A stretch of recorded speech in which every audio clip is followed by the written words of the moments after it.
আসসালামু আলাইকুম। আশা করি সবাই ভালো আছেন। আজকে আমি খুব সহজে তৈরি করে দেখাবো গোলাপ জামুন বা কালোজাম মিষ্টি। আশা করি আজকের রেসিপি আপনাদের কাছে ভালো লাগবে।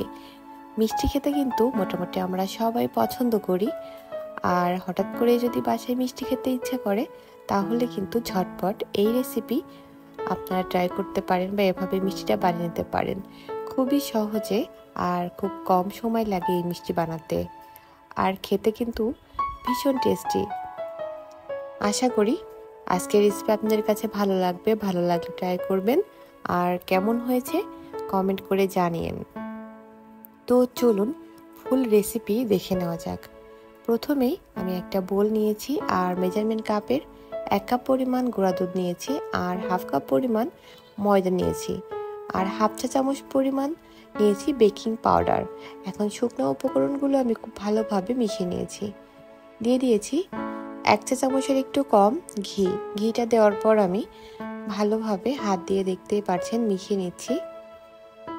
এই কাজটা খুব ভালোভাবে করতে হবে, একটু সময় নিয়ে ডলে ডলে মিশিয়ে নিতে হবে। এখন আমি এখানে একটা ডিম নিয়েছি।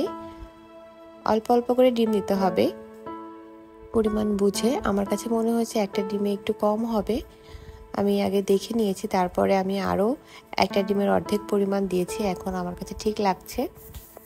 প্রথম অবস্থায় একটু সফট লাগবে, আর আপনারা যখন মাখবেন দেখে বুঝতে পারবেন যে একটু স্টিকি টাইপের ডোটা বানাতে হবে। আমি এখন 10 মিনিটের জন্য ডোটা রেস্টে রেখে দিয়েছি, আর এদিকে আমি এখন চিনি শিরা বানিয়ে নিচ্ছি। তার জন্য 1.5 কাপ পরিমাণ চিনি নিয়েছি আর 3 কাপ পরিমাণ পানি দিয়েছি। যতটুকু চিনি তার ডাবল পরিমাণ পানি দিতে হবে। এই মিষ্টির জন্য চিনি শিরাটা খুব বেশি ঘন করার দরকার নেই, আবার একদম পাতলাও করা যাবে না, সেক্ষেত্রে মিষ্টিটা চুপসে যাবে। আমি 5 থেকে 6 মিনিটের মতো চিনি শিরাটা জাল করে ঢাকনা দিয়ে ঢেকে রেখে দিলাম। এদিকে আমার ডোটা কিন্তু রেস্টে রাখা হয়ে গেছে। এখন আমি মিষ্টিগুলো বানিয়ে নেব। তার জন্য হাতে ভালোভাবে ঘি লাগিয়ে নিয়েছি। দেখতেই পাচ্ছেন আমি মিষ্টি বানিয়ে নিচ্ছি। আমি গোল করে বানিয়ে নিচ্ছি, আর সাইজটা আমার পছন্দ মতো বানিয়ে নিচ্ছি। আপনারা আপনাদের পছন্দ মতো সাইজ আর গোল বা একটু লম্বা করেও বানাতে পারেন। আর অবশ্যই খেয়াল রাখবেন এই মিষ্টি ডোটা যেন শক্ত না হয়ে যায়। শক্ত হয়ে গেলে কিন্তু মিষ্টিগুলো একদমই ভালো হবে না। আমি এক এক করে সবগুলো মিষ্টি বানিয়ে নিয়েছি। এখন একটা ফ্রাই প্যান নিয়েছি। ফ্রাই প্যানটা কিন্তু গরম করে নেওয়া যাবে না, এই জন্য আমি টিস্যু দিয়ে ভালোভাবে মুছে নিয়েছি পানিটা। তারপর আমি তেল দিয়ে চুলাটা একদম লোতে দিয়েছি, কারণ এই মিষ্টিটা ভাজার ক্ষেত্রে কিন্তু তেলটা কোনোভাবেই বেশি গরম করা যাবে না, সেই ক্ষেত্রে মিষ্টিটা ফেটে যাবে আর কালারটা খুব দ্রুত চলে আসবে, ভিতরে কাঁচা থাকবে। দেখতে পাচ্ছেন যখন মিষ্টি দেওয়া হবে তখন কিন্তু একদমই তেলটা ঠান্ডা। দেখতেই পাচ্ছেন আমি এক এক করে সবগুলা মিষ্টি দিয়ে দিচ্ছি, আর মিষ্টিগুলা কিন্তু ফোলা শুরু করে দিয়েছে। প্রথম অবস্থায় মনে হবে এক পাশে একটু চুপসে যাচ্ছে, আসলে না, যখন পুরোপুরিভাবে ভাজা হবে তখন একদম গোল হয়ে যাবে। দেখতেই পাচ্ছেন আমি কিন্তু সবগুলা মিষ্টি উল্টে দিয়েছি, আর এখনও আমি কিন্তু মিষ্টি দিয়েই যাচ্ছি, কারণ ডোটা যেহেতু সফট করে মাখিয়েছিলাম এই জন্য মিষ্টিগুলো আসলে বানিয়ে রাখাটা সম্ভব হয়নি। আমি তেলের উপর দিয়েই মিষ্টিটা বানাচ্ছিলাম, একটা করে বানাচ্ছিলাম আর তেলের মধ্যে দিচ্ছিলাম। মিষ্টিগুলা কিন্তু ফুলে একদম ডাবলেরও বেশি হয়ে গেছে, সেটা মাথায় রেখে কিন্তু মিষ্টিগুলা বানাবেন, কারণ এই মিষ্টিগুলা কিন্তু অনেক ফুলে যায়, আর চিনি শিরায় দেওয়ার পর কিন্তু আরও ফুলবে। এখন একটা স্প্যাচুলা দিয়ে কিন্তু আমি একটু ঘুরে ঘুরে নিচ্ছি। মিষ্টিগুলো এত বেশি ফুলে গেছে যে আমার ফ্রাই প্যানে ধরছে না। মাশাআল্লাহ অনেক ভালো লাগছে। দেখতেই পাচ্ছেন আমি কিভাবে ঘুরিয়ে ঘুরিয়ে মিষ্টিগুলা ভেজে নিচ্ছি। এরকম না করলে কিন্তু সব সাইড ভালোভাবে ভাজা হবে না। এক সাইড তখন কালার হয়ে যাবে আর এক সাইড কিন্তু সাদা থাকবে, তখন দেখতে ভালো লাগবে না। আর এই মিষ্টিগুলা একটু সময় নিয়ে ভাজতে হবে, না হলে কিন্তু ভিতরে কাঁচা থাকবে। আমার এই মিষ্টিগুলা ভাজতে সময় লেগেছিল 8 থেকে 10 মিনিটের মতো।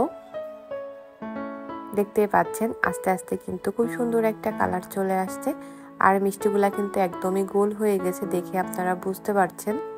আলহামদুলিল্লাহ কালার চলে এসেছে। এই পর্যায়ে আমি উঠিয়ে নিব। যেটার কালারটা বেশি মনে হচ্ছে আমি সেটা উঠিয়ে দিচ্ছি। আর এই মিষ্টিটা কিন্তু এর থেকে বেশি কালার করার দরকার নেই, কারণ চিনি শিরাতে দেওয়ার পরে কিন্তু আরও ডিপ হয়ে যাবে। দেখতে পাচ্ছেন আমি এক এক করে সবগুলা মিষ্টি উঠিয়ে নিচ্ছি, হয়ে গেছে ভাজা। এখন আমি যে চিনি শিরাটা বানিয়ে রেখেছিলাম তার মধ্যে হালকা কুসুম গরম শিরা আর হালকা কুসুম গরম মিষ্টিগুলা কিন্তু আমি দিয়ে দিচ্ছি। যখন আপনি দেখবেন মিষ্টিটা হাতে ধরে রাখতে পারছেন তখনই কিন্তু মিষ্টিগুলা দিতে হবে। এর থেকে বেশি গরম মিষ্টি দিলে কিন্তু চুপসে যাবে। শিরায় দেওয়ার পরে কিন্তু আমি চুলাতে আবারও শিরাটা বসিয়ে 6 থেকে 7 মিনিটের মতো জাল করে নিচ্ছি। দেখে বুঝতে পারছেন। আর এই মিষ্টিগুলা কেমন হয়েছে, ভিতর থেকে একটা কেটে আমি রেখেছিলাম আপনাদেরকে দেখানোর জন্য। দেখে বুঝতে পারছেন কতটা সফট হয়েছে। আলহামদুলিল্লাহ মিষ্টিগুলো আমি 2 ঘন্টা ভিজিয়ে রেখেছিলাম। 2 ঘন্টা ভিজানোর পর দেখে বুঝতে পারছেন শিরাগুলো কিন্তু সবই সোভ করে নিয়েছে। আর চেষ্টা করতে হবে যেন সারা রাত ভিজিয়ে রাখতে পারি। আসলে আমার একটু কাজ ছিল, আমি সারা রাত ভিজিয়ে রাখতে পারিনি। তো আপনারা মিষ্টি বানালে অবশ্যই চেষ্টা করবেন সারা রাত ভিজিয়ে রাখার জন্য, তাহলে কিন্তু অনেক বেশি সফট হয়ে যাবে। তো আমি আপনাদেরকে দেখিয়ে দিচ্ছি 2 ঘন্টা ভেজানোর পরও কতটা পারফেক্ট হয়েছে মিষ্টিটা। যেহেতু মিষ্টির সাইজটা একরকম ছিল না, এই জন্য কিন্তু কিছু ছোট বড় হয়ে গেছে। আপনারা চেষ্টা করবেন একই রকম সাইজের বানানোর জন্য, তাহলে মিষ্টিগুলা কিন্তু সব একই সাইজের হবে। তো আশা করি আজকের এই মিষ্টি রেসিপি আপনাদের কাছে ভালো লেগেছে। ভালো লাগলে ট্রাই করবেন, আর কেমন হয়েছে কমেন্ট করে জানিয়েন। সবাই ভালো থাকবেন, সুস্থ থাকবেন। নতুন রেসিপি নিয়ে দেখা হবে। আল্লাহ হাফেজ।